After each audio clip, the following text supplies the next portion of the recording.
जय जय श्री राधे राधे, जय श्री कुंज बिहारी, जय श्री हरिदास। हरे कृष्णा दोस्तों, फिर से एक नए वीडियो पे आप सभी का स्वागत है। दोस्तों, हम आज आप सभी को श्री जी का एक सुंदर सी कहानी बताने वाले हैं। दोस्तों, ये सब सिर्फ कहानी नहीं होते हैं, ये तो राधा और कृष्ण की लीलाएं होते हैं। दोस्तों, आज मैं आपको श्री राधा रानी जी का वो असली सच और रहस्य बताने वाले हैं जो खुद कलयुग में उनकी एक मुस्लिम भक्त के द्वारा ना सिर्फ बताया गया है बल्कि पूरे संसार को दिखाया गया है। अगर आपको भी जानना है श्री राधा रानी जी की असली कृपा का और उनके असली स्वरूप का ये रहस्य, तो दोस्तों ये वीडियो और कहानी को अंत तक जरूर देखिएगा और मन से सुनिएगा। दोस्तों, जब हम बरसाना जाते हैं तो वहाँ पर हमें एक चबूतरा दिखता है जिसे गुलाब खान की चबूतरा कहा जाता है। और दोस्तों, ये चबूतरे के पीछे ही एक सत्य घटना छुपी हुई है। बरसाने में एक मुसलमान रहा करता था और जिसका नाम था गुलाब खान। और गुलाब खान अपने इकलौती बेटी के साथ ही रहा करता था। गुलाब खान सारंग की बेहद अच्छी तरह से बजाता था और इसी वजह से वो राधा रानी जी के मंदिर में हमेशा सारंगी बजाया करता था। और ये सारंगी बजाने से उसे जो भी कुछ दक्षिणा में मिलता था और इसी से गुलाब खान की आमदनी भी हो जाया करता था। और श्री राधा रानी जी की मंदिर की किए हुए आमदनी से वो बाप और बेटी का गुजारा हो जाता था। गुलाब खान की बेटी बहुत ही प्यारी और सुंदर थी। गुलाब खान ने अपनी बेटी का नाम किशोरी जी से प्रभावित होकर रखा था। राधा नाम रखा था गुलाब खान ने अपनी लाडली बेटी का। वही बेटी गुलाब खान की खान पान और बाकी चीज़ों का ख्याल रखती थी। गुलाब खान की बेटी तो पूरे बरसाने गांव की प्यारी थी। जब भी भजन कीर्तन होता था तभी वो नाच नाच कर किशोरी जी को रिझाया करती थी। और ऐसे ही जैसे जैसे समय भी बढ़ता गया वैसे वैसे गुलाब खान की बेटी राधा भी बड़ी होती जा रही थी। फिर बरसाना वाले ने गुलाब खान को बोला, गुलाब खान, अब तो राधा बड़ी हो गई है, कोई योग्य वर देखकर राधा का विवाह कर दो। फिर एक दिन गुलाब खान ने अपने बेटी का विवाह तय कर दिया। राधा तो वैसे ही समस्त बरसाने वाले की प्यारी थी। और जब गुलाब खान की बेटी का शादी तय हो गया तब समस्त बरसाने वाले मिलकर धन एकत्रित किया और बहुत ही धूमधाम से गुलाब खान की बेटी राधा का विवाह कर दिया गया था। इसके बाद राधा की विदाई हो जाती है। अब यही था असली समय जब गुलाब खान के ऊपर श्री राधा रानी जी का कृपा बरसाने वाली थी, क्योंकि गुलाब खान का उसके बेटे के अलावा इस दुनिया में कोई भी नहीं था। गुलाब खान अपनी बेटी राधा से बेहद प्रेम करता था और उसकी शादी हो जाने के बाद गुलाब खान तो बिल्कुल पागल सा हो गया। अब वो हमेशा रोता है और अपनी बेटी को याद करता है। और ऐसे ही पागलपन में एक दिन वो अपना घर बार छोड़कर किशोरी जी के मंदिर में चला गया। और किशोरी जी के मंदिर में वो 3 दिन तक ऐसा ही रोता रहा। इधर उस मंदिर में आने जाने लोग उसे बहुत समझाते थे कि बेटी तो पराया धन होता है, आप क्यों इतना रो रहे हो, कभी ना कभी कहीं ना कहीं तो उनका शादी करना ही पड़ता है। लेकिन गुलाब खान के कानों तक किसी का कोई भी बात नहीं पहुंच रहा था, वो तो बस रोया जा रहा था। इस तरह ही रोते रोते गुलाब खान के 3 दिन ऐसे ही निकल गया था। बिना कुछ खाए पिए गुलाब खान श्री जी की मंदिर में ही पड़ा था। जब चौथा दिन आया तो मंदिर में गुलाब खान को किसी ने देखा ही नहीं। सभी लोगों के मन में एक ही प्रश्न जाग उठा था कि गुलाब खान कहाँ चला गया है। लोग तो ये भी सोच रहे थे कि कई दिन बीत गए, ना श्री जी के मंदिर गए, सारंगी सुनाई दिया, ना गुलाब खान को दिखाई दिया। परंतु गुलाब बरसाने पर भी तो कहीं पर नहीं था। और ऐसे ही करके काफ़ी दिन ऐसे ही बीत गया।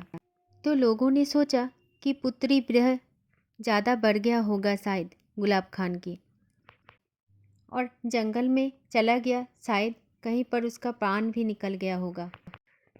बरसाना वासी ने सोचा होगा कि गुलाब खान शायद मर गया है, इसीलिए, क्योंकि गुलाब खान श्री जी का भक्त था, इसलिए उसके नाम पर श्री जी के मंदिर के पास में गुलाब खान के नाम के एक चबूतरा बना दिया था।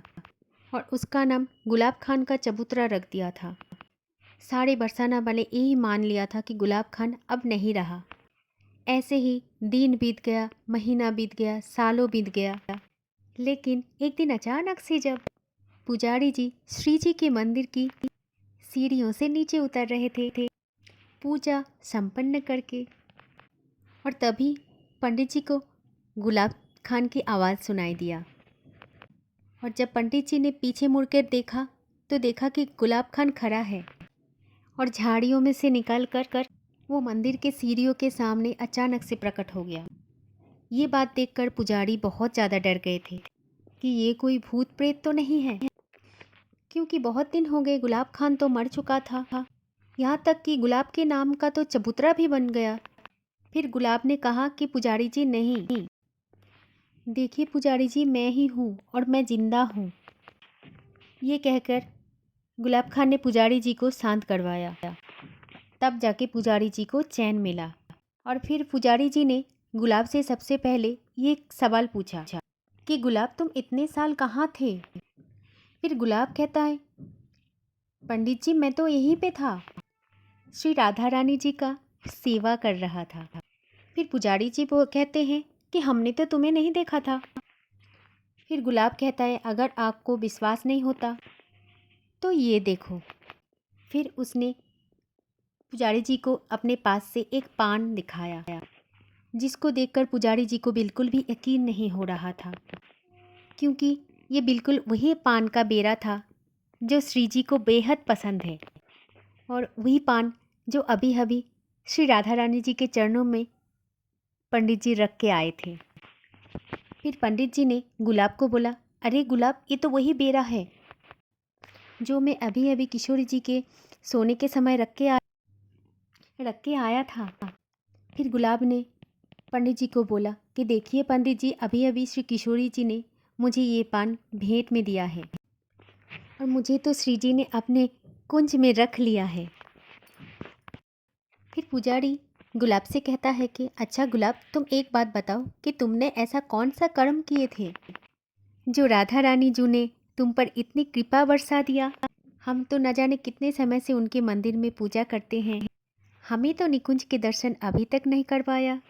तब गुलाब ये कहता है कि जब मैं 3 दिन से रो रहा था, तड़प रहा था, तब हमारी परिस्थिति श्री जी से देखा नहीं गया था।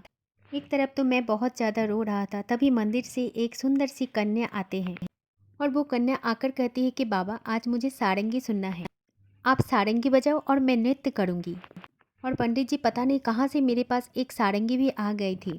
फिर क्या, मैं सारंगी बजाता रहा और वो सुंदर सी कन्या नृत्य कर रही थी और उसमें इतनी दिव्यता थी कि मैं अपनी नज़रें उस पर से हटा नहीं पा रहा था। और वो कन्या नृत्य करते करते मंदिर के अंदर चली गई थी और मैं भी उसके पीछे पीछे मंदिर के अंदर तक दौड़ा चला गया था। बस राधा राधा यही नाम बोल रहा था मैं। और जब मैं अंदर गया था तो देखा कि प्रिया प्रीतम सरकार सुंदर सी महल के अंदर बैठे हुए हैं और अष्ट सखियाँ उनकी सेवा कर रहे थे। तब किशोरी जी ने मुझसे कहा कि गुलाब, जब तुम राधा राधा पुकार रहे थे तो मुझे देखा नहीं गया था। भले ही तुम अपने बेटी को पुकार रहे थे, लेकिन राधा तो मैं भी हूँ। और हमारी किशोरी जी तो इतनी भोली है, अगर कोई गलती से भी उनका नाम राधा ले लिया तो वो उन्हें अपना ही मान लेती है।